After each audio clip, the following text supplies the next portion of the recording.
All right. Welcome back. This is episode 16 of the Feel for the Game podcast. And we just had a crazy week. We had a lot of big upsets that really shifted the top 25 going into playoff prediction week. There's a lot of really good games to cover. And I feel like we kind of reviewed most of the good ones from last week. So we're going to go ahead and start with Vanderbilt versus Texas, which is one of the big games that we were looking forward to seeing. Vandy goes to Austin and loses this game 34-31, but that is not how this game played out in the first three quarters. You would think it was very close just if you look at the score at the end of the game, but Vanderbilt was behind the eight ball pretty much the whole game.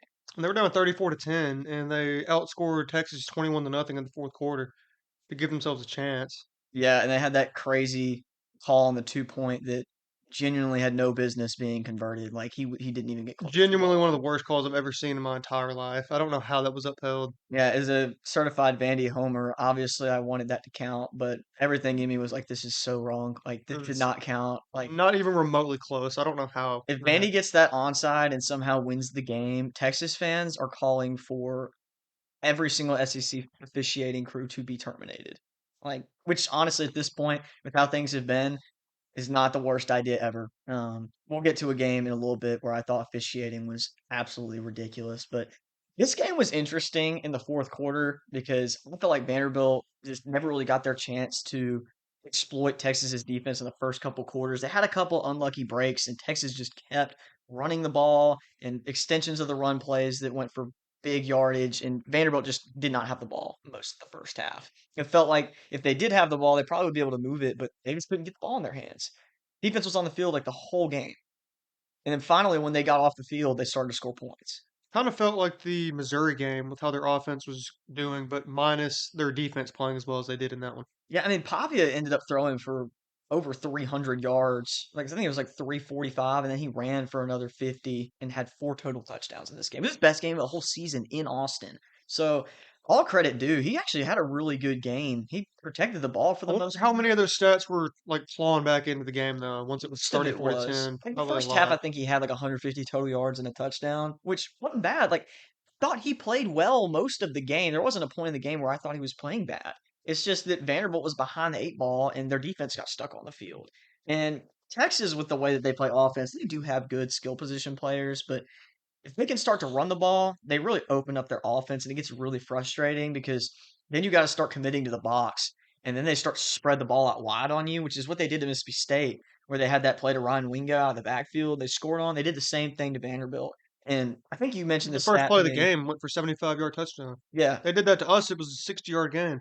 yeah, you mentioned this to me in the state game. I think Arch had like almost all of his yards were after the catch. Most of them, yeah. So most of his passes were at or behind the line of scrimmage, and he still was going for over 300 yards.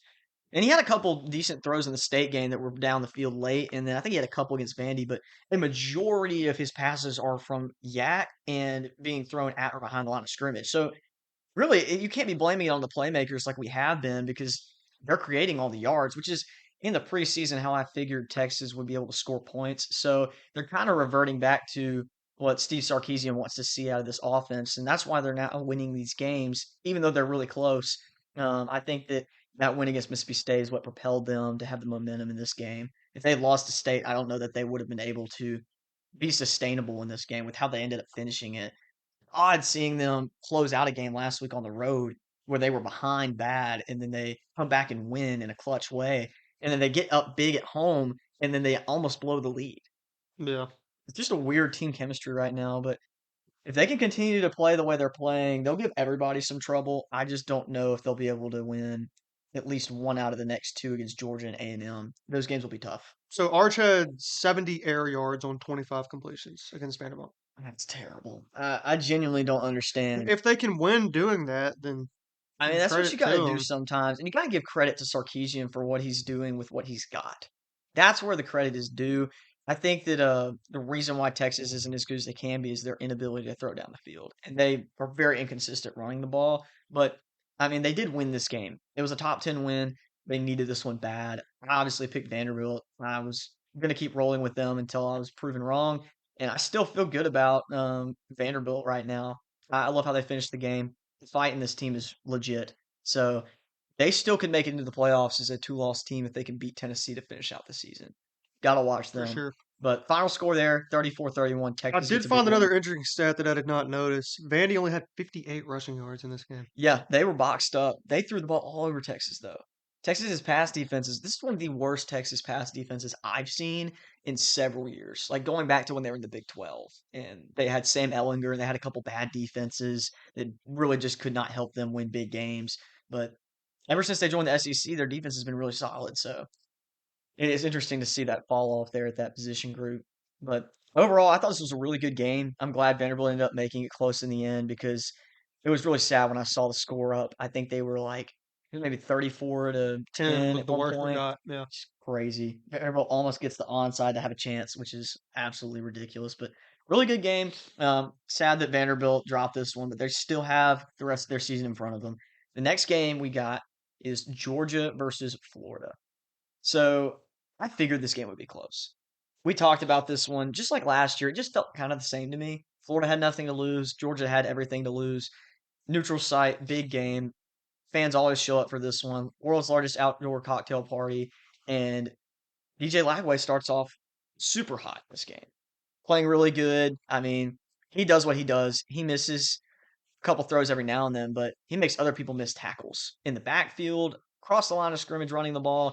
He's just really good at making people miss tackles and extending plays like that. Whether you're the guy running the ball to get yards, or whether you're behind the line extending the play, is what can be so frustrating when you're playing Florida. Like Ole Miss, really the main reason we lost in Gainesville last year is because we couldn't bring him down when it mattered.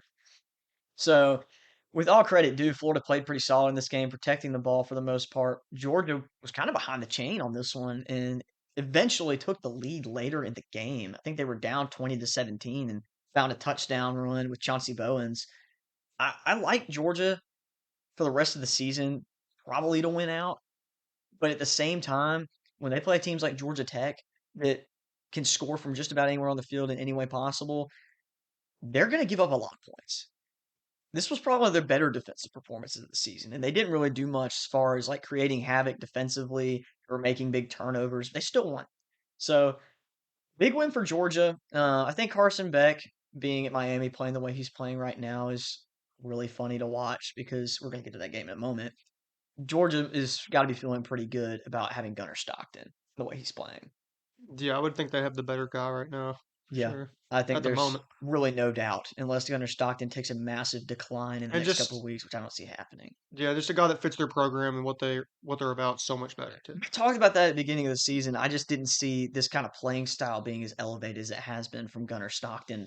The run game was kind of what I keyed in on with him being kind of the mold that you want to see from their quarterback position to give them that extra advantage that they usually don't have at that position.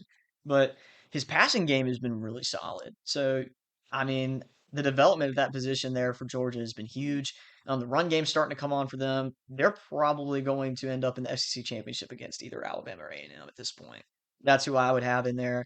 I think I think the Texas Georgia game, the Texas Georgia game, and then Texas A&M game will probably be the two deciding games on who ends up in the SEC championship. This game was really close though. Florida is probably going to give Ole Miss everything they want here in a couple of weeks. Probably the last really big test for Ole Miss before the Egg Bowl. So really exciting game. Georgia wins in a close one. Next game, we got OU at Tennessee. In all complete honesty, I did not see Oklahoma winning this game.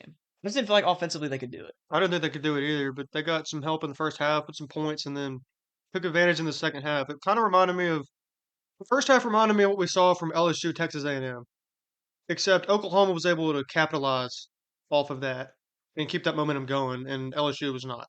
Well, I think what was interesting to me is that Oklahoma actually took their points in this game. At the first, like they kept getting these big stops and turnovers, and I would just keep seeing them kick field goals. It was 7-10, then it's 10-10, then it's 13-10, and then it's 16-10. I'm like, if they had turned these into touchdowns, it's probably a blowout already. Sure enough, they find a couple touchdowns late, and Tennessee really struggled with interceptions in this game, protecting the quarterback. They had that big strip sack return for a touchdown. Mhm. So that's three big turnovers. And I think Oklahoma had one interception, maybe. So they didn't really turn the ball over in this game, which probably is what ended up winning the whole game for them. They took care of the ball for the most part, and they took their points.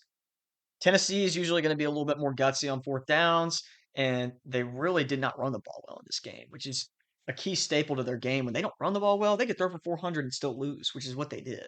I think they had like 1.5 yards per carry in this game, which you don't typically see that out of a Tennessee offense. So I was very shocked, but given the fact that Oklahoma is one of the best defenses in the country, this shouldn't surprise many people. I think Tennessee outgained Oklahoma in this game, but they did not do very well on running the ball in this game. Third down wasn't terrible.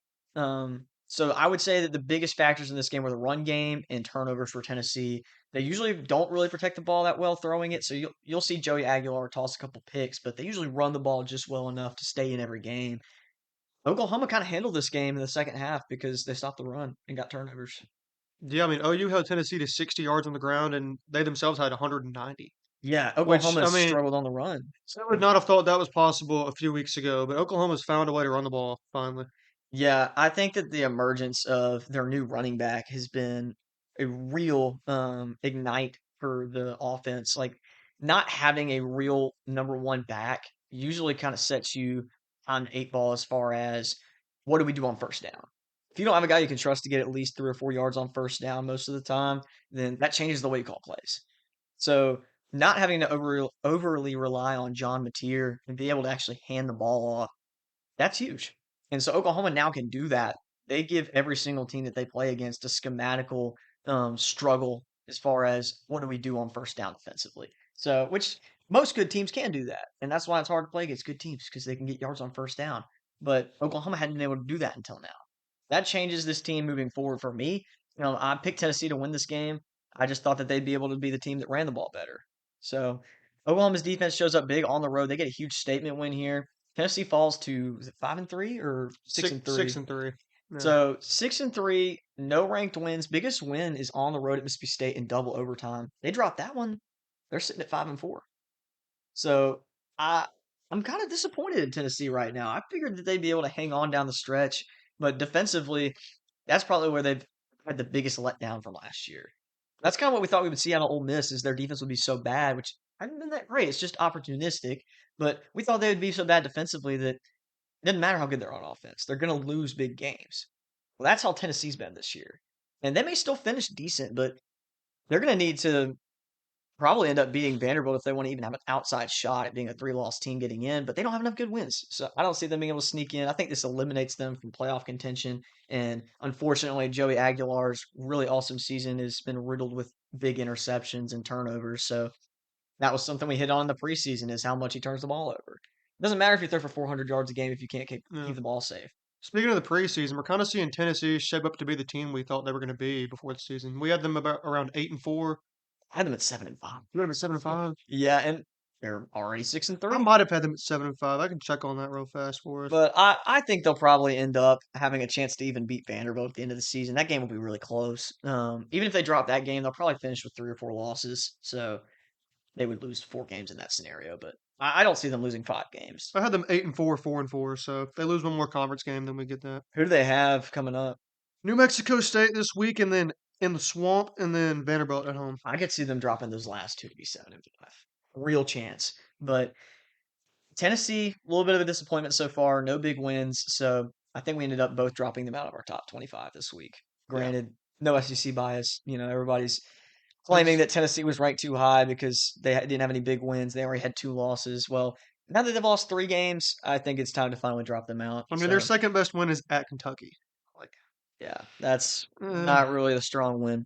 So that game was fun. I think this was a really good game. I think that OU needed this one extremely bad if they wanted to keep their playoff hopes alive, and they were able to do that. John Mateer didn't even play his best football in this game, which is back-to-back weeks that he's not played very strong. I think we're looking at a different kind of player right now. Not because just schematically there's any issue. I think physically he's not 100%. no. So down the stretch, be watching out for that. I think that's going to be the catalyst in some of these big games for them down the road. 'Cause they got a couple big ones left. They still got Alabama. Yep, that's That'll be right. really interesting. So look forward to watching that. Next, we've got USC at Nebraska. I think we both kind of telegraphed this one because Nebraska is Nebraska. just so bad in the clutch. 30 straight ranked losses. I just don't know what to say about Matt Rule as a legitimate head coaching hire. I know he just got an extension, but I don't know why people are hyping him up so much. Like, he was terrible with the Panthers. I mean, he did okay at Baylor, but he never really won anything big. And then he goes to Nebraska and he's done nothing. To be fair, Nebraska is just kind of cursed, but still, Yeah, but it he's it getting way doesn't too make much any hype. sense. Yeah, You've got to win the big games at the end of the day. And Lane Kiffin at Ole Miss is a good example of somebody who struggled to win big games early in his first couple of seasons, but you get to year three, that's your team. And he started to win big games. So I think that that's what you need to be seeing from guys like Matt Rule. I mean, Ole Miss was not a top tier echelon SEC team when he got there. We were bottom of the barrel. And now we're a top five team perennially in the country as far as wins and losses the past 4 years. So, I mean, you got to be looking at guys like that and saying, yeah, those are the guys that you want to hire. Not saying that I want Lane Kiffin to leave, but Matt Rule should not be getting the kind of, I guess you call it glaze that he's getting from the head coaching market because it's ridiculous. I still think he's a solid coach, but he's not an elite coach. Nebraska overall as a team right now, they're not that great. I think we both expected this. They're solid, but they're not that great. I mean, at the end of the day, they're still just Nebraska. USC played their worst offensive ball of the whole season. I think Mayava was like 9 for 21 for 120 yards and like a pick. He did not play well. Think that they ran the ball probably better than they have all season with the lack of depth at the running back position. I was shocked that they actually ran as well as they did. King Miller had a really solid game, running for over 100 yards again. He's a really cool story if you want to check that out. But he's been impressive. I like USC to play some competitive ball down the stretch. They've got a big game against Oregon soon. They've got to play UCLA, which is a trap game. I mean, depending on how they play, down the stretch, if they run the table, they'll make the playoffs. But I just don't think this team has enough defensively to run the table. So it's possible, but this is usually where we find USC at pivotal moments in the season to drop a game. For sure. So I expect to see that. Nebraska virtually out of the playoff race.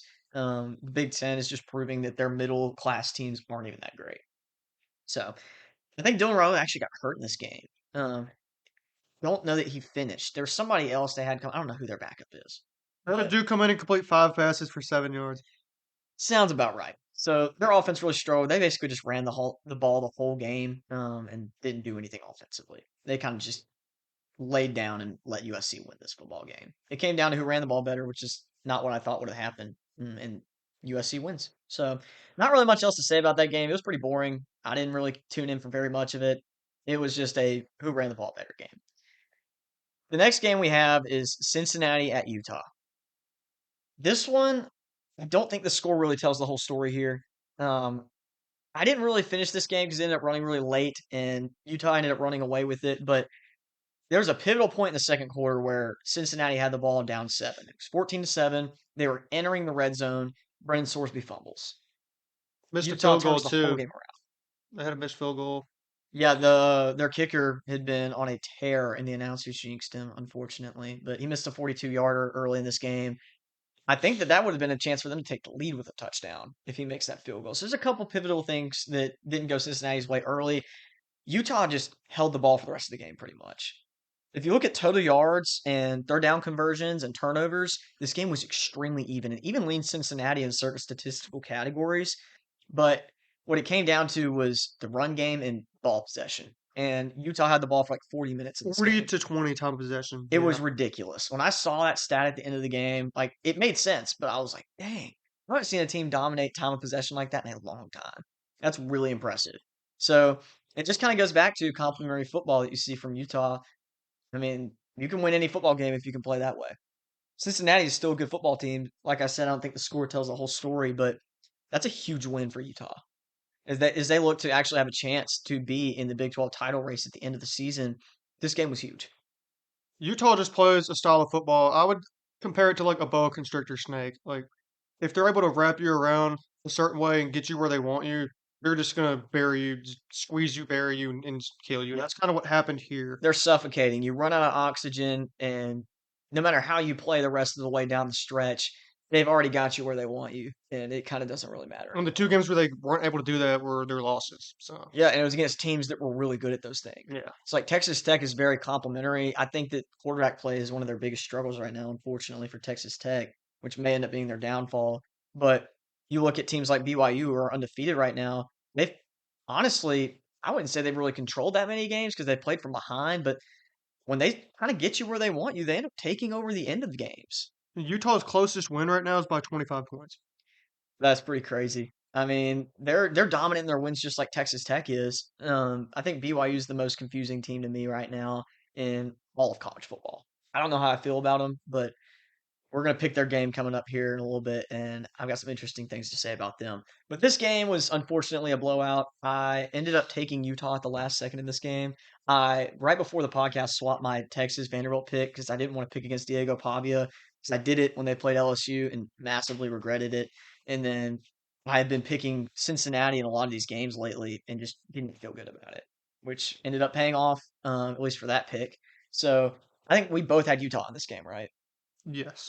Yeah, we both felt like this was just one of those games that Cincinnati was going to drop, and that's what we got. And they did a little bit more than drop this one, but credit where credit's due. They didn't play near as bad as the score made it look. The next game we've got, this game just this is so telling of college football and just continual things that we see season by season with different players and coaches, just stuff not changing. And Miami loses in Dallas to SMU. Just Cristobal masterclass. This is You just how his teams are. you've been saying this to me all season, and after the Florida State game, had some doubts about Miami's run game, and seeing Carson Beck throw a couple of interceptions, I was like, yeah, there's probably a couple things not to love about this team, but defense has been great. I mean, the receivers have looked really good. Like they just looked really solid.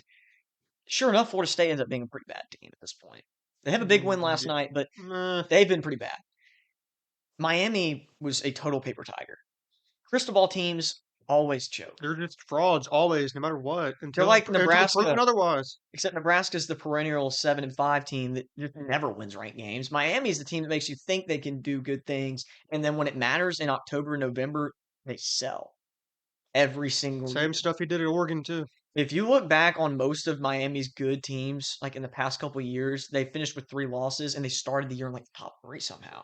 They like shoot up the rankings. People are like, the use back, and then they lose to unranked teams. And you can look at their schedule and results and just tell, like, yeah, this team was a faker. Yeah, Like, SMU has lost 2 non-conference games to Baylor and TCU, who virtually have no defenses. And then they also lost to Wake Forest last week, 13-12. Multiple chances to win that game and couldn't even win it. But then they played Miami, who's supposedly a top 10 team in the country, and up to this point, everybody had them in the top 3, and they get beat. Just straight up. So I don't really know what to think about Miami moving forward. Just not just this season, but in general. You told me your new rule is never rank them inside the top 10 no matter what until something changes. until they win a big game, like I'm Well, talking they did this. postseason. They beat Notre Dame this year. I'm Like talking postseason until big they game. win a conference championship or win a playoff game, I'm not going to rank them in the top 10. I don't care if they're 12-0 and have the best wins in the nation. All right, you heard it here. So if we end up continuing to do this podcast consistently, like I hope we will, next season, come August, when everybody starts to hype up Miami because of their transfer portal class and they come out with a big win, we're going to hold our ground. We're going to remember this moment, and we are not going to overrate this team, especially if Mario Cristobal is still the head coach, which Yeah. he may not be. They may drop another game. With They the have to coaching play Pitt, market, right? the coaching market right now, he's not going to be going anywhere.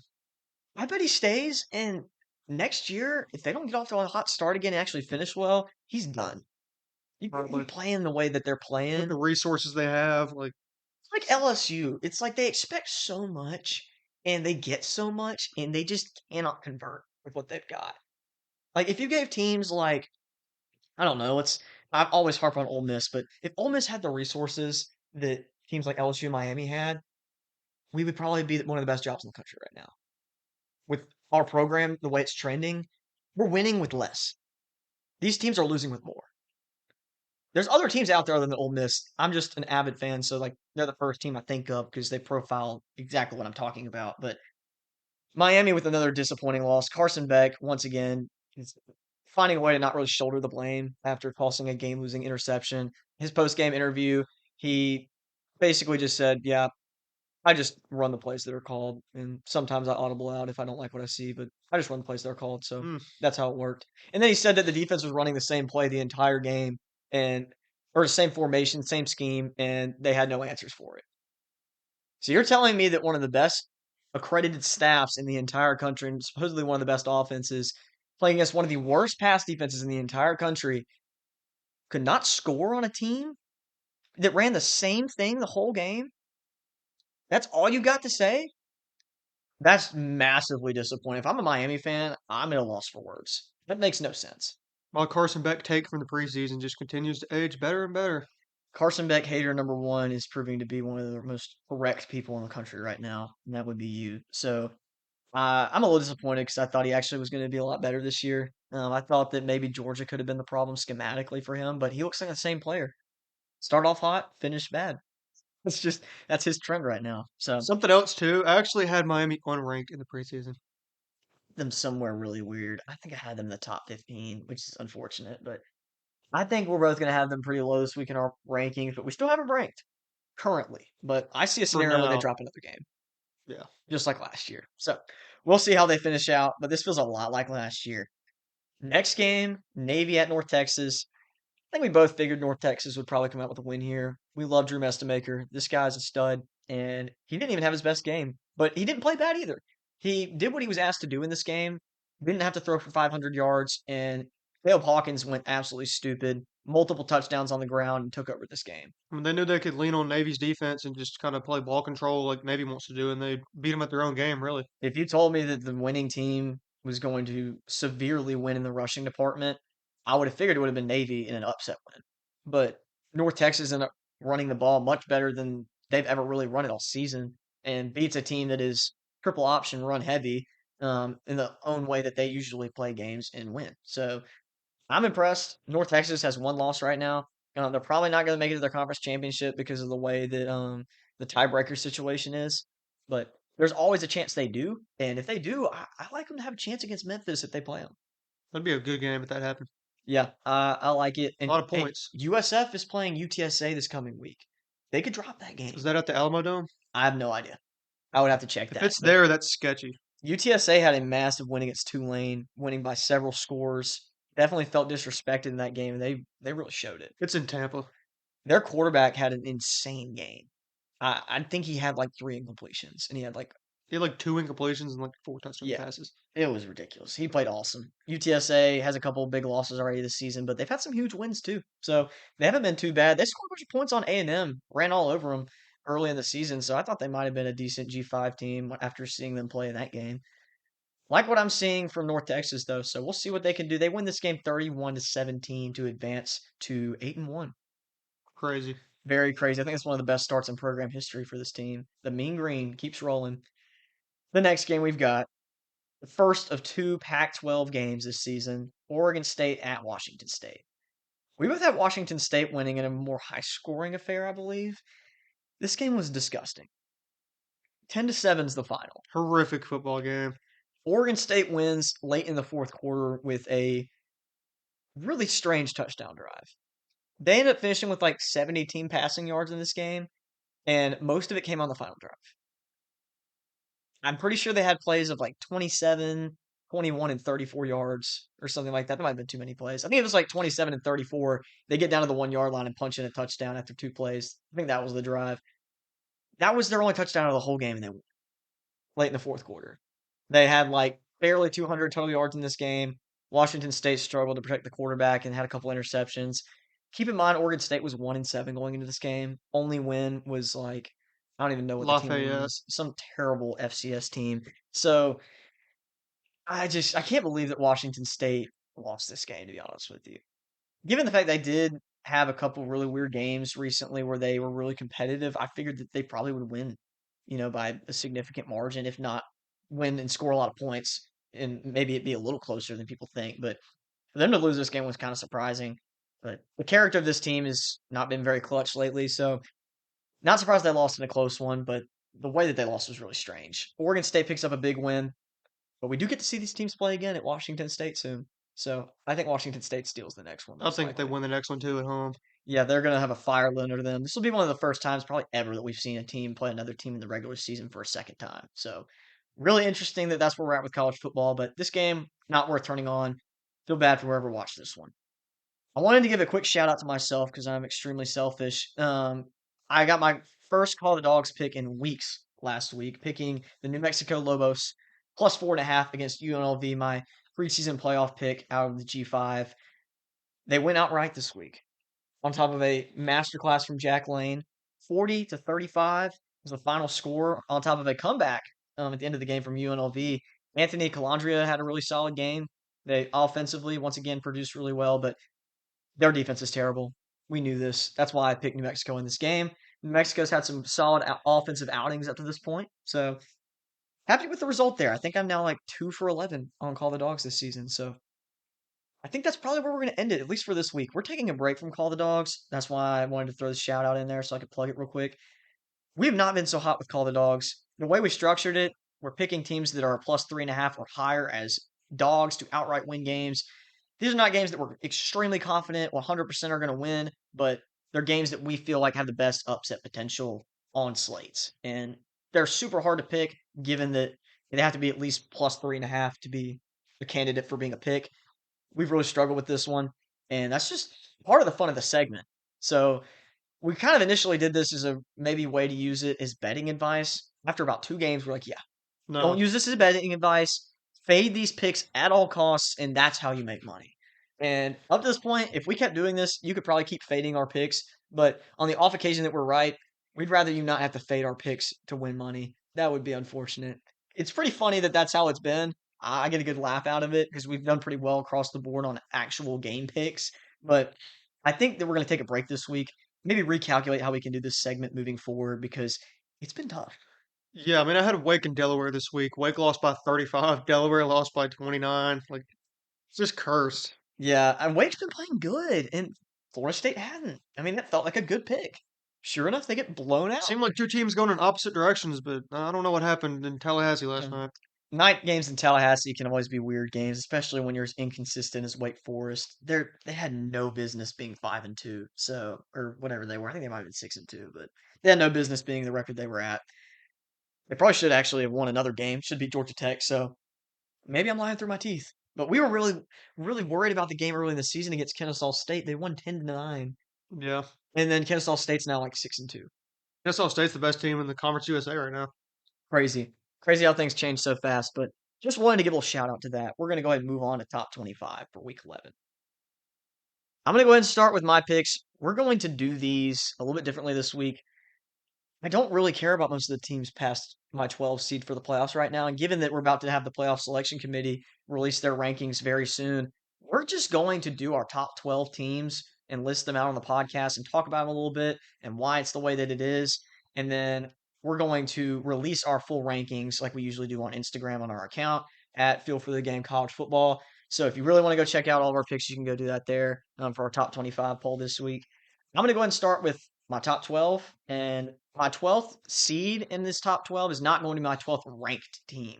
So if you check out our poll, we're actually going to have to take our top group of 5 team and put them in the 12th seed. This is just where it would be if the season ended right now. We're not factoring in conference championships or anything crazy. If the season ended right now, we're taking our highest group of 5 team and our top 11 seeds going into week 11. So number 1, I've got Ohio State still, most dominant team in college football, just next to Indiana being probably the second most dominant team in college football by the slimmest of margins. They win another massive blowout against Maryland. This team is ridiculously good. Their run game is probably their biggest strength right now. And I think that gives them an advantage against teams like Ohio State, who honestly can be inconsistent running the ball, which is probably their only weakness. So when they inevitably play in the conference championship game, I'm going to be looking at Indiana probably a lot more than most people just because of how well they run the ball.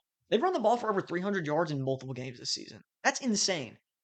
I mean, you got to give credit where credit's due. It's Kurt Signetti and his coaching staff doing what they're doing, recruiting and play calling, and schematically, they're one of the best teams in the country. So, with what they're doing right now, it's hard to pick against them. Looking forward to the Big Ten championship game. Two really, really good teams that are clearly the top 2 teams in the country right now. Texas A&M still at 3. I think this team has the ability to lose to most solid top 15 teams. if they don't play their best ball. But if they come out playing their best ball on defense and offense, they can win in a blowout too. They're really explosive offensively and they're really dangerous with the pass rush. And they've got athletes in the secondary. That's what makes A&M so dangerous. They've got some of the best individual players in the country. Alabama at 4, they've steadily been one of the best teams in college football down the stretch since dropping week 1 to Florida State. I like Ty Simpson a lot. He's been super consistent. Got a scare from South Carolina last week. Had a bye this week going into playing at Ellis or at home against LSU this week coming up. I think this is going to be a big test for them, but at the same time, I like them how they profile. Probably will end up picking them that game, but they look really solid. I'm happy with where they're at as my preseason national championship pick. They still are right there in the thick of it in that race. Got Georgia at 5, just behind Alabama with a close loss this season. Shortly behind them, I have Ole Miss with a close loss to Georgia this season. Ole Miss moves up one spot in my poll this week after beating South Carolina handily in what I would call a C-tier offensive performance. Trinidad has his lowest output of the whole season, and they win this game 30-17. I just like where Ole Miss is at right now. I like the run game. Kewan Lacey had a huge game against South Carolina. If you haven't seen his 50-plus yard touchdown run in this game, you probably need to check it out. He's got some serious speed, which he hadn't really showcased this season. He hadn't had any huge runs. It's a lot of big 15, 20-yard runs from him. He got to the second level for the first time in a while this season, and it was solely because of his speed. When there's about 7 dudes on that play that had a chance to make a play and none of them did, they just all got outran. This guy's going to be a problem. He's got another couple years of eligibility left at Ole Miss. He's going to be a real issue if they can get their offensive line play together. But he's one of the top running backs in the country right now as far as touchdowns overall from the whole season. I think he's got almost 14 to 15 touchdowns. Yards per carry, he's like 4 yards per carry because we feed him the ball. He's primarily our number one back, but he's playing some good football. Ole Miss emerging with a run game right now, giving them a little bit of an edge over Oregon, in my opinion, who hasn't really had a big win yet. I still like this team's profile a lot, which they could very easily win a couple games down the stretch, and I'll move them back over Ole Miss, depending on how they finish, because I think they're going to have trouble with Florida and State. But Oregon needs to solidify themselves as a legitimate candidate to be a competitor in the college football playoff with some big wins, because they've got Washington and USC down the stretch, and they got at Iowa this week, which is a huge game. They'll have a chance to bolster that resume for I sure. absolutely think that they can, and they probably will. I still like this team. I just need to see a little bit more right now. Got Texas Tech at number 8. I'm a little uneasy about this team down the stretch right now. Quarterback play is probably the biggest question mark because Barron Morton has been inconsistent and Will Hammond is out for the season. If Barron Morton gets hurt again, they're cooked. Yeah. And he's not even the best player on the team at all. He's just a huge step up from what they have who would come in if he got hurt. So I like their run game. I like their defense. Down the field passing is not a strength. Then I need to see them play better in that category because they've got my number 9 team this week at home, which is BYU, who is undefeated still. And I was really low on this team. I didn't even have them ranked until about 3 weeks ago, which is kind of crazy, but they've had some really big come from behind wins. They just haven't proven to me that they're as dominant as they look on paper. Like, statistically, they played some really good football this season. They have a great win against Utah. I really like what I've seen from them late in the game in the third and fourth quarters. But they had to come from behind big to beat Iowa State, who's not a great football team right now. And if I'm being completely honest, that's not the only time they've come from behind and probably shouldn't have had a chance. They came from behind against Arizona too. Yeah, there are several teams that probably should have beat them outright and didn't. So I'm going to roll with BYU a little bit more moving forward. I'm probably going to roll with them this week against Texas Tech as a decent sized underdog, but I very much see a scenario where they start to fall off, which I've been saying, but I'm tired of picking against them, and that's going to change this week. Number 10, I've got Notre Dame, and I like the way they're playing. They didn't have their strongest performance against BC this week. BC is a bad football team, and they won 25-10 in this game. They didn't have their best performance, and they still won by double digits, so I'm not going to knock them for that. At this point with college football, if you win games by double digits that you're supposed to win, you should not get punished for that really that much. It just happens sometimes. So they still played well defensively outside of one bad coverage bust. So I'm going to have them at number 10. This one's where I'm really struggling is I've got Georgia Tech at 11. They just lost last night to NC State as their first real loss of the season. I don't count that as their first loss. They lost to Wake Forest. Period. End of story. The officiating 100% took that game from them. And we talked about this on the pod. You cannot be taking games into the very last second and blaming it on officiating and calls on the field that you can't control. You should just win the game outright with what you can do on the field. But in my personal opinion, I really do feel like that they were in position to win that game because of what they had done up to that point, and the refs made a terrible call that cost them the game. I mean, it came down to the offside. If the offside's called, the game ends Yep. because Wake would have just been able to kneel it out. And it should have been called, and it's unfortunate that they lose that game. They wouldn't have been able to do anything even if they had won that game, given their result against Florida State. Upset SMU was huge, but this team is just going to be a spoiler for other teams down the road if they have any big games left, which I'm not really sure about. But Georgia Tech specifically being at 11 for me has been tough because I think they should have two losses. But the teams I have behind them in my overall top 25 is Virginia and Louisville, and I think that they'll end up playing one of those teams in ACC championship and probably winning. Still love their offense. I still love Haynes King. Defense is a real struggle for them right now, but I only moved them down one spot after losing to NC State this week. Haynes King had a masterclass game and they lost by double digits at NC State. NC State's got two of the biggest wins in the ACC, beating Virginia and Georgia Tech, who are my 11 and 12 teams. Really interesting the way the ACC is shaped up. I'm going to keep them at 11 for right now. I actually had them being 10 and 2 in the playoffs from preseason. My losses for them were a lot different though. So really interesting to see where they're at right now. My 12 seed would be Virginia if it was just the top 12 teams, but Memphis is my top ranked group of five team. I have them sneaking in at number 12. So that is my top 12 playoff prediction if the season ended today. All right, so starting off at number one for me, I have Ohio State, followed by Indiana at two, Texas A&M at three, Bama at four, Georgia at five, Ole Miss up to six, passing Oregon this week, who's at seven, Texas Tech at number eight, BYU at nine, and then Notre Dame at 10, being the last team in right there. And that is because the highest ranked ACC team I have is Georgia Tech, so they would take that 11 seed. And then I do not have a G5 team ranked, but I do have Memphis as my first team out, so they would take the 12 seed as the American champion. Yeah, I think we're both pretty much the same on most of these. I think that the AP poll is even pretty close to where we're at with these top 12 teams. I think it's become more and more obvious, maybe not a specific order, but who the best teams in college football are right now. There's a drop off to me at about number 8. I think once you get past either Texas Tech or BYU, whoever wins that game, there's not many teams I would put up there with the rest of these other teams. I think it'll come down like once we go into the playoffs, about 8 teams that could realistically win a title. I agree, and I think that right now the most dominant teams have to be Ohio State and Indiana, but Alabama and A&M are right behind them. So it just depends on a little bit of favoritism and where you lean. I think that regardless, if you're just a real college football, enthusiast, you know that bias is going to infiltrate how you look at things. So you've got to kind of take a step back and be like, okay, let's not think about conferences or logos. Who are the best teams in this poll right now? Statistically, Indiana might be the best team. But Probably. on the field, I think Ohio State's got some of the best players in the country. So they're neck and neck for me. I almost would have them tied for first until we see who wins the conference championship. Both teams will make it in regardless.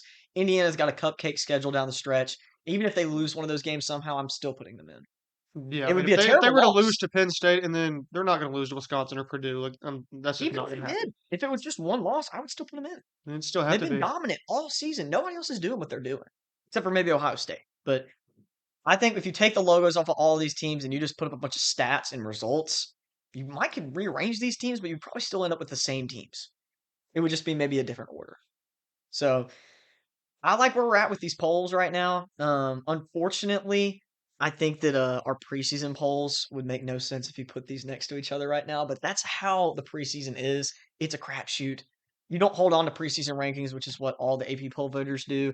And if you look at our poll from the preseason, you would think it was two different years of college We need football. to do a segment like leading into bowl season on our episode then, where we compare our preseason poll to our current poll. Yeah, and a lot of people won't do that because they don't want to look stupid. But there's really no shame in doing that because you haven't seen any results on the field. So how on earth are you going to predict accurately the top 25 preseason teams in the country with as much roster turnover as we're getting right now? So I think that'll be a cool segment. I'm absolutely not afraid to do that. So I definitely say we do that leading into the postseason. So that is going to conclude our top 25. We'll post those on our Instagram at Field for Thinking College Football. All right, let's start our week 11 preview. So we've got a pretty trimmed down list this week. Not that many big games, but that does not mean we're not in for an interesting slate. This past week, people were looking at is a dud slate. Had multiple big upsets, so I'm excited about this one. We picked 6 of our most interesting games to pick this week. We're going to start with Oregon at Iowa in Kinnick Stadium. I've got Oregon winning this one 27-16. I think that the run game from Iowa will play the biggest catalyst in this game because I feel like Oregon's going to struggle early to move the ball. And then we see the kind of offensive firepower that they've got an advantage with in this game late. They'll probably carry them to a win. I just don't think that they'll be able to break that 30-point barrier against a solid Iowa team, probably at night in Kinnick Stadium.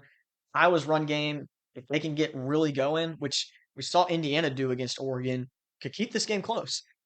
I think Oregon's clearly the better team.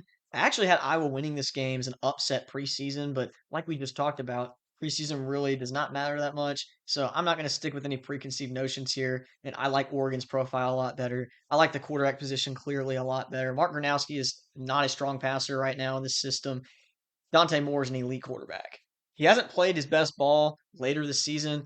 People have been knocking him for the Wisconsin game, but he got injured, and it was a night rain game against a still a not terrible defense. So I'm not disappointed with that game. I'm not going to take anything too crazy out of it, but Oregon winning by 11 in Kinnick Stadium is my score prediction. I think that Oregon will get the passing game going and close this one out late. I think this will be a really close, gritty game, kind of like what we saw out of Indiana versus Oregon. And I have a pretty similar score as well. I have Oregon holding on 20-17 in Kinnick.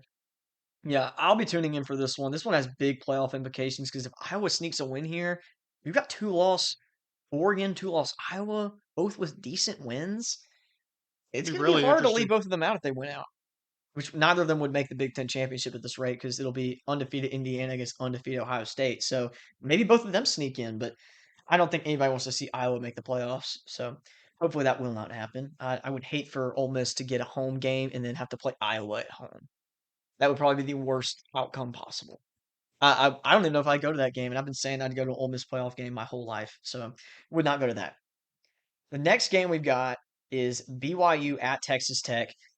I just talked about this one when we were breaking down our playoff prediction poll, and to be completely honest with you, everything in me is telling me that Texas Tech in the line probably is where it's at, and I need to take Texas Tech. But BYU being undefeated and winning in the ways that they're winning, I think quarterback play is probably advantage BYU. I did not really give Bear Bachmeier the credit he deserved early in the season. He's played great. He's not the reason that they've struggled in some of these games early on. He's going to be one of the best, if not the best, freshman in college football right now. Absolutely. I think he should be getting a lot more attention than he is. I'm not a BYU homer or anything. I've been picking against them all season, but I think it's time to start showing some respect to this Cougars team. I'm going to take them to win in Texas Tech 37-31 on top of probably a strong performance from Bear Bachmeier and company running the ball. Off the play action, I think they find some big plays. Parker Kingston's been a stud. I like their receivers. They've been pretty solid. You just never know with BYU teams who's going to show up at the beginning of the season. And by the middle of the season, you see a bunch of guys, you're like, dang, where did they get these guys from? But other people just completely whiffed on in recruiting. Low profile guys end up being studs. The Puka Nakuas of the world, they end up pulling those players. And they end up being good most seasons. So I like where they're at. Texas Tech, the answer's got to be at quarterback in this game. Baron Warren's gonna have to play his best game of the whole season right here. They're gonna have to find down the field passing because BYU is going to make them throw the ball in this game to win. Texas Tech can run the ball and still win games, but I think BYU is gonna make them throw it. And I bet a couple key turnovers lean BYU's way if they win this game, and that's what we end up looking back on. I'm not extremely confident in this pick. The line is minus 10.5 Texas Tech, and if we were still doing Call the Dogs, this would be my pick, but I don't feel extremely great about it. I'm just tired of picking against BYU, which is why I said last week with Vanderbilt and Texas, and Vanderbilt lost. So maybe this is BYU's time to finally lose, like I had been saying up to this point, but I'm going to flip the script. I'm going to take BYU, and I think their consistency as a football team and their complementary football will get them this win. I have BYU as well. They are probably the best team in the nation at taking advantage of other teams' mistakes. And Texas Tech has made a decent amount of mistakes at certain points in games this year. And especially if Baron Morton is banged up, not 100% in this game, if he were to go out in this game somehow, would really feel good about BYU. I think they capitalized on enough mistakes to beat Texas Tech 31-28. I think this will be probably the deciding factor in the Big 12 for me. There's a couple teams kind of hanging around, but these look like the two best teams right now. If I had to pick, other than Utah, which played close with Texas Tech until the fourth quarter and lost by 3 against BYU in the fourth quarter. So I think those are the three best teams, but these two teams with big wins over Utah are going to probably establish after this weekend who the best team in the Big 12 is moving forward. The next game we've got is Texas A&M at Missouri. I don't like this spot for Missouri. Quarterback is out until further notice. Bo Pribula had a tough dislocated ankle injury against Vanderbilt last week, and I think they just came fresh off of a bye going into this game. Texas A&M also fresh off of a bye. At Missouri is a good advantage here, but I just don't think Missouri is going to be able to run the ball to a win, which is what they would need to do to win here. Even though Texas A&M has been bad against the run in different parts of the season, Arkansas had a lot of success against them on the ground. UTSA and Utah State had a successful game plan against them on the ground. There were several other teams that were able to expose a little bit of weakness there for A&M, but overall, I just don't think that without good quarterback play, which we did talk about, their backup quarterback, Matt Zollers, actually has played pretty well down the stretch against Vanderbilt in that game. He could play well in this game, but I think the pass rush from A&M will be too much. I just don't see that being a reliable force for them in this game. Um, the only way they have a chance is if they get that stretch game going against A&M with Mott Hardy. It's just the only way I see it having a chance. I like A&M to win here. I feel like if A&M's at their best and Missouri's at their best, A&M wins this game. The quarterback questions, obviously, you're going to see Zoller start a game. We don't really know what we're going to get. He did play good down the stretch against Vandy, but getting a whole game sample might be different. So I like A&M here to be consistent. I trust them so much more with Elko at head coach than I did with Jimbo Fisher, and I think they get this one.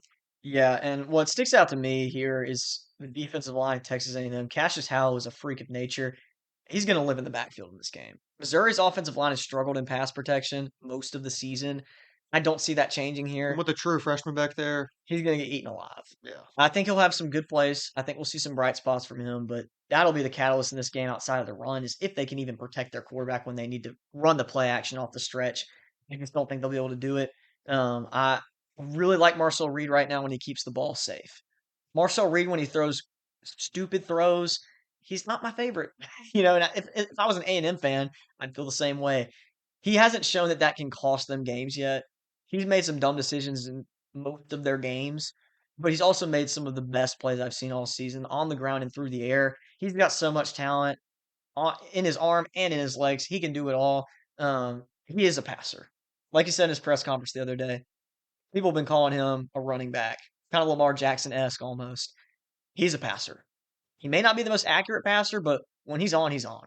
I think that this Missouri secondary is very susceptible. I look at games like when they played South Carolina at home. The Norse absolutely tore them up for over 300 yards, and they still lost, but I just don't think that they're going to be nearly the passing attack that A&M's got with Mario Craver and Kevin Concepcion. And they've got another guy coming on. I forget the guy's name, but he's been playing really, really well for them at their three slot receiver. They're dangerous. And their run game with Ruben Owens has been solid. And with Marcel Reed running the ball, it's just too much. I've got A&M winning 38-17 here. I do see a scenario where maybe it's more of a rock fight. Defensively, Missouri has some guys on the edge. They could make it interesting. Maybe we see some more dumb decisions from Marcel Reed for the first time all season that cost him. But I think A&M wins handily here. I didn't say my score. I have it 34-24, A&M. Yeah, I see a double-digit win here for the Aggies, improving them to 10-0. To be crazy. It might be 9-0. I think they're 8-0 right now, right? Yeah, I'm pretty sure they're 8-0 right now. Yes, if they get to 9-0, I mean, the only way they could get to 4 losses is they lose every single game left on their schedule. And they play still have Samford. they still have a game Yeah. against Samford, so this is to officially break the curse. I probably shouldn't have said that. All the A&M fans who would ever listen to this podcast would probably be less than 5, if not Uh, less than 3, are probably going to be terrified that I even brought it up and might jinx it. But A&M has consistently been a team that falls apart in November. I don't know this is going to happen this year. So we'll have to watch this game being a catalyst. The next game we've got LSU at Alabama, make or break for LSU. At this point, I feel like they're dead in the water. There are still people who think that they could salvage their season right here. I just don't see it happening. I think that this team is unable to protect the quarterback. I think Alabama's got playmakers on the edge, and they're going to be all over Garrett Nussmeier. They're going to force him to throw the ball down the field because they can't run, they can't protect the passer. They're super one-dimensional offense. I like Alabama to win this game, 34-24 at least. I see it being another blowout possibly, but the only reason I didn't pick Alabama by multiple touchdowns here is because I'm looking at the games they've had in the past couple of years against Alabama, the games that they've lost. Past two against Jalen Milroe, where he took over the game with the quarterback run. They don't have that this year. I think that that's probably the biggest difference for me. Even though I like this Alabama team holistically better, and I think they will win confidently, I don't think it'll be a blowout because I don't think they'll be able to lean on the quarterback run, And which that's just not the tears them up. style of win that they get. Bama usually doesn't blow out teams just the way they are right now. They win a lot, but they don't really kill anybody. Yeah, I think that's how this game will probably profile. If you look at how LSU has really struggled in late season games against Alabama and A&M over the past 2 years, it's been quarterback run. Like Marcel Reed cooked them this year and last year on the ground and through the air. Jalen Milroe tore them up back to back years and ended their seasons pretty unfortunately 2 years in a row. So this season, to me, I think it plays a lot differently in Alabama's favor once again, but I just don't think we see the same schematical advantage as we did last time. Passing the ball, Alabama's clearly got the advantage. They're way more consistent. They protect the ball, but they're playing against one of the best defenses they've seen all year in the entire country. So I don't know if they'll continue to expose LSU like everybody else has, because I don't know that Alabama can run the ball enough to make that happen. But if they do get the run game going, look for it to possibly be a blowout. So I'm really curious to see how this LSU team looks now that Brian Kelly's out of the building, and especially with the way that some people talked about him just not being that good of a coach and like towards his players specifically, like how he treats them and stuff. The guy they have in there now apparently is a player's coach that is the intern going the rest of the way. So we'll see if that ignites a fire under LSU. If they trot out a banged up Nussmeier out there, they're not going to win this game, like 0% chance. But if they give Van Buren a chance, maybe he could find something, open up the run game a little bit. Maybe this game could be a little bit competitive, but I don't know what they're going to do with that. I trust Bama at home here. They absolutely blew the doors off LSU on the road last year. I don't think that happens again. Most of these teams that have come off firing their coach have played well the next week. So I think LSU plays a decently competitive game here. 31-20. I like Bama to win this one though. yeah, I'm not sure exactly what LSU team we're going to see. I just don't think even if we see the best version of them that they really do have a legitimate chance. It could be close, but an invigorated team with a fire under them with Frank Wilson at head coach interim right now, I don't even think they're capable of legitimately giving Alabama everything that they want in this game. I'm looking forward to possibly having a chance to go to this game. We're looking at ticket prices. We're going to make a judgment call because we actually have another game that we're going to go to most likely. So we were going to try to double up. We'll talk about that game. It's after the next one we're previewing, but gonna see if we can make it to this one. Be a really fun game. I've never been to LSU against Alabama. It's a huge game every season, even if one of the teams is not necessarily in the postseason race. It always ends up having a huge crowd and a great atmosphere. I'd love to go to this game, but we're gonna watch those ticket prices and see if it makes sense for us. So the next game we've got is Tulane at Memphis. Unfortunately, once again, a what could have been really good Group of Five playoff determining game has been tarnished because Tulane goes and plays UTSA this past week and gets blown out. That was just completely out of left field. Did not Yeah, see that coming. I mentioned that we were talking about it. It was not on the podcast last week, but we talked about it when we were looking over games this week, and I just didn't feel great about it. To be honest with you, it felt like a real letdown game for them. I didn't pick it or anything. I didn't bet on it, but it just looked weird. And sure enough, they get curb stomped by UTSA, and they now have two losses. So I think, wait, is that even a conference game for them? Yeah, it's a conference game. So they only have one conference loss though. They still are in it technically to be in the conference championship, but This to would be a me, must win. a two-loss Tulane team out of the conference championship, I don't even know if they should make the playoffs at that point. I mean, if James Madison were to go 12-1, they would definitely Or be San above an Diego 11 and State 2 out of Tulane, the or Mountain San West, Diego State, who's now 7-1. one of the best total defenses in the country. I don't like this game for Tulane at Memphis. I think that Memphis is going to come away with a solid offensive performance behind a hopefully healthy Brennan Lewis. I think that this game entirely depends on their offensive output. Defensively, they're hit or miss, but Tulane, their defense is terrible. I think Brendan Lewis, on top of a really solid offensive outing, carries them to a 41-27 win. Ground game's got to get going, though. Tulane has shown time and time again that their defense is so susceptible in both categories, rush and passing defense. I think that Memphis is going to expose them in the passing game. So I'm taking the Tigers 41-27. I like Memphis here. I feel like they have, or no, I don't feel like they have. They have new life after losing that UAB game after beating USF and then taking care of business against Rice. I think they continue to do the same thing here at home. Tulane, though, they really need to show something after losing to UTSA like that, but this is a really difficult spot to do that. I just feel like Memphis is the better team. They're probably the most talented team in the G5. I think they win this one 31 to or 38 to 21 against Tulane. Yeah, and I don't hate Tulane this season. I think they're a better G5 team. I just don't think they deserve to make the playoff. That's really all I'm saying. They lose in a blowout 45-10 against Ole Miss, which could have been closer, but they couldn't throw the ball. If they could have thrown the ball, it probably would have been a little bit closer, like maybe 38-21 kind of game, but they clearly had a talent disadvantage there, really struggling in the passing game, protecting the quarterback who did not run the ball extremely well. That's their whole strength. If Jake Retzlaff gets going, that's when they win football games. He has not done that lately. They lose in a blowout to UTSA, can't get the run game going with Jake Retzlaff, get absolutely bombed through the air. So, two of their biggest losses are when they don't get the run game going, their only losses, and when they allow the opposing quarterback to have a huge day. Trinidad, and I think it was forgot what the guy's name is for TSA. It's like Owen McCown or something, Yeah. but he torched them. Absolutely torched them. One of the best quarterback performances of the entire week. So I think that Tulane's just not going to be able to match up well against the passing offense in Memphis. So we both have Memphis winning. And especially with how good Brendan Lewis has been playing as of late. He's gotten much better throughout the year. Yep, Heisman winner in our dynasty. Yeah. So a lot of hype behind him in our inner circle of college football watching. We definitely have had our fun watching him play this year. So I like Memphis in this one. Next, we've got Georgia going to start Vegas to take on Mississippi State, coming off their first SEC win in 2 seasons, going back to 2023 Yeah, our against Arkansas. great 7-3 win against Arkansas that That year. was the 7-3 game. Yes. Oh, dude, I forgot Mike about Wright that. masterclass. Oh, Mike Wright, dude. Every time I drive past the Mike Wright Jewelers on Old Fannin, I think about him. Me too. It's so funny. But I think he actually got a sponsorship from them. I That's saw funny. maybe an NIL deal. I might have to double check that, but I think he did. Which is really funny. I don't know where he's at right now. Didn't East he? Carolina. Huh. Oh, he's still there?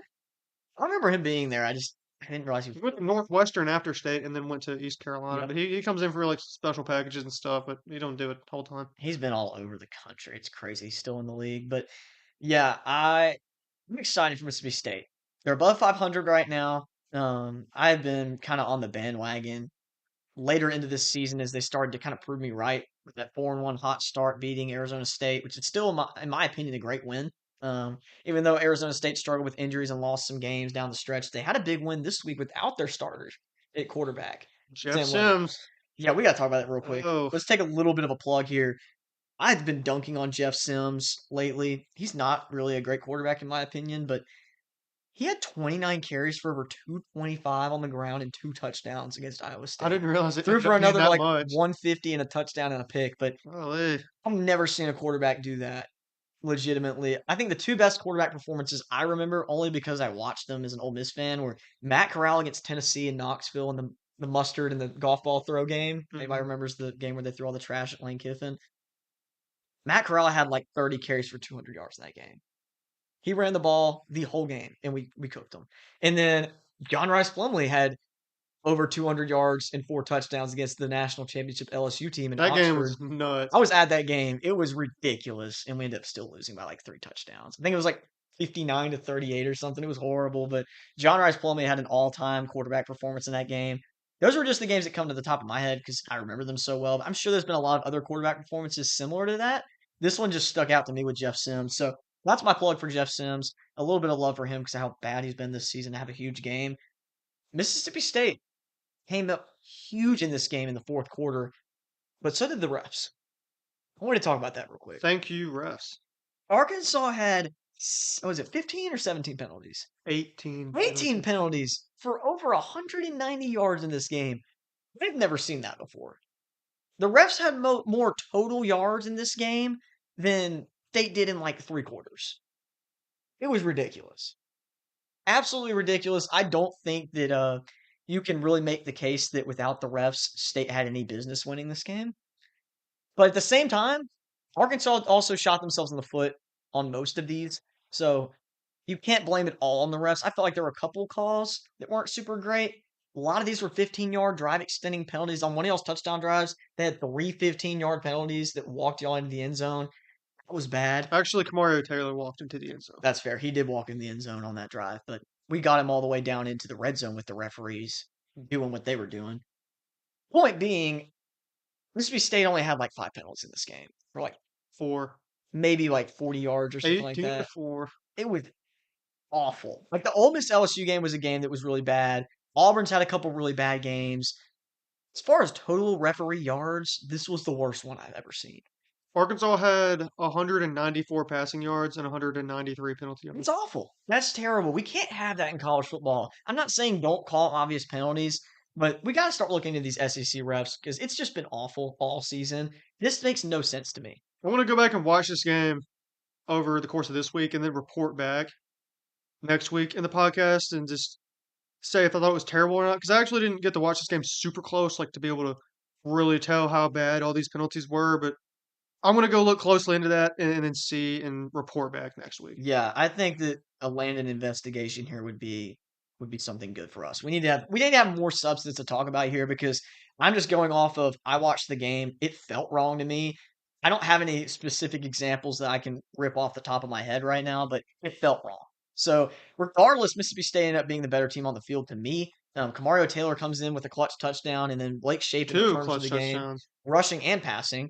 And then Blake Shapen comes back and delivers the game-winning touchdown pass. If he could get protection from the offensive line, he would be a much better football player, period. He's indecisive because he knows that at any point his offensive line could collapse on him. That's why you see him do what he does, where he panics after that first read, or he sits in the pocket for too long, or he waits 3 seconds to decide he wants to run when he sees a huge gap open up in the offensive line. That's just how it goes when you have bad offensive line play. I think he's played really well most of the season until the fourth quarter. But this game, they right the ship. They get a win to get 5-4. I don't think we ended up releasing our preseason picks this year, but I'm currently, if we had, You mean like the game by game? yeah, we were going to do a game by game prediction, which we decided to pass on from the preseason. But I had Mississippi State finishing 6-6. Their over under win total was like 4. I've currently gotten all these games right, I've gotten everyone right besides Arizona State. but I I'm actually had not. them winning in the preseason. I'm not going to give myself credit here because I picked Mississippi State to win in almost every single game this season, week by week.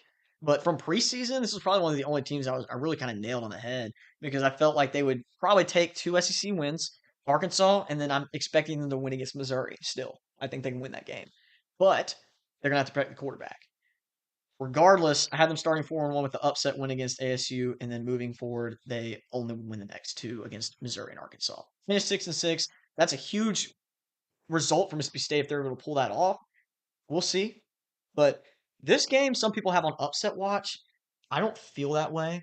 I think Georgia is clearly the better football team.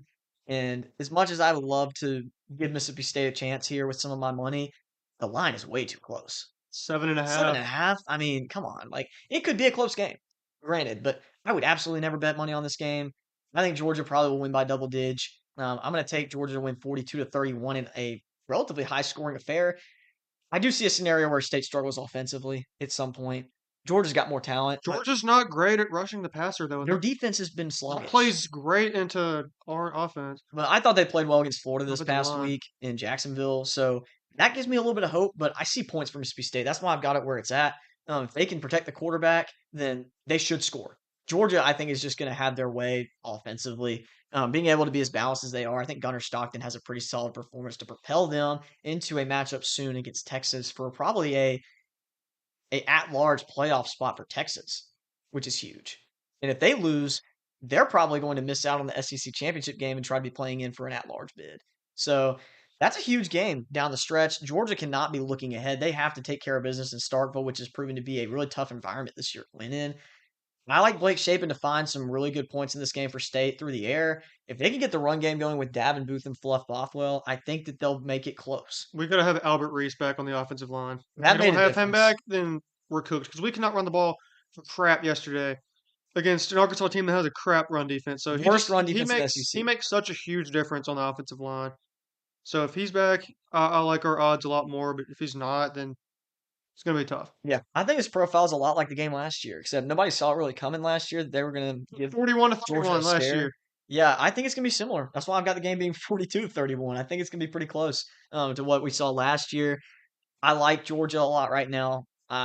If I was being as much of a homer as I had been up to this point and the line was bigger, I would probably bet a little bit of money on it, but I don't see a scenario unless Blake Shapen has the best game of his career that they win. So this year, Mississippi State is 8-1 against the spread. I think they moved to 9-1 this week. Right now it's 7.5. I have them losing by a touchdown here. I think the offense will be able to do well. Georgia is not amazing at pressuring the quarterback that plays into Mississippi State, having a weaker offensive line, so we should be able to have some time back there actually. So I think we're able to produce pretty good on offense. We've been great on offense, or great, great on offense at home. Georgia, I do think they're going to be able to move the ball just fine against State. I have them getting to 38 points, State at 31, so 38-31, Georgia. Yeah, I think we're going to end up going to this game. That's what it's looking like for us. So that will be our second trip to Starkville this year. I'm excited about it. It's my second trip. I know you've been to another game. You Well, went to the Tennessee Tennessee game. game, yeah. So I have yet to be to. I haven't gone to a game in Starkville that's been bad. I'm 1-0 in games going to Starkville, and then you went to the Tennessee game. Even though y'all lost, it was a great game. I fully anticipate this one to be fun. It may not be close in the fourth quarter, down in the stretch, but there's always a real chance it could be. So I'm excited about this. Looking to possibly have a doubleheader with the LSU Alabama game. Continuing to watch those ticket prices, but I think it's only an 80-minute drive for us to get from Starkville to Yeah, Tuscaloosa. real close. So we're looking to try and do that. It could be a really fun week for some SEC football, maybe some upsets. We'll see. Definitely not our biggest slate of the whole season. I think that a lot of people look at this as a sleeper slate, possibly a disappointing slate. I think we have some really fun games. I'm looking forward to it. Chaos is what you expect in November. We're in the make or break season. I bet we see a couple of these games go a really interesting way that we didn't see coming. Typical college football this day and age. I fully anticipate that. That'll wrap up our week 11 preview.